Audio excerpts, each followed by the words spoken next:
I'm Paul Egger, Vice President of Governmental Affairs for the Minnesota Realtors. And I'm Ryan Hamilton, Associate Legal Counsel with the Minnesota Realtors. We're now 3 weeks into the 2016 legislative session.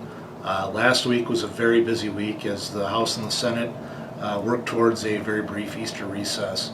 And action took place on both the House and the Senate side on 3 key Minnesota Realtor priorities this session.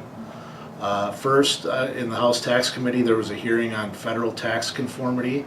I testified in support of the state conforming to the recent changes in the federal tax code and highlighted in particular our support for mortgage debt forgiveness relief and the mortgage insurance premium deductibility issues.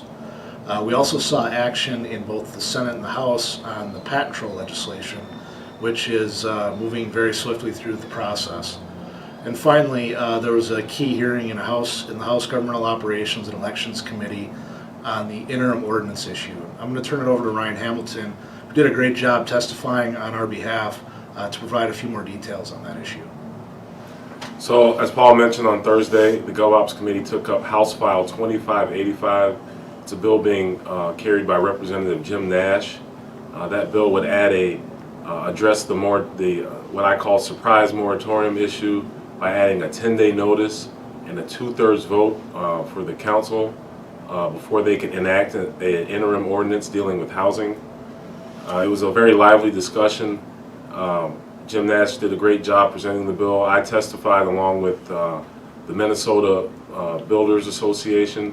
The opposition testimony came from the League of Minnesota Cities. I tried to focus my testimony on providing stories on how these surprise ordinances impact families and homeowners and aspiring homeowners. Representative Chad Anderson, a freshman member from Bloomington, who's also a realtor, chimed in on the conversation, did a great job highlighting the impact that these have on rental and the folks' property right to rent out their property. He did a great job raising that issue. So again, after a lively discussion, the bill passed on a voice vote. It'll be to the House floor where it can eventually be taken up by the full House. Our next stop with that bill will be the Senate. So we're hoping to receive a hearing in the Senate GovOps Committee. Thanks for watching, and we'll see you next week.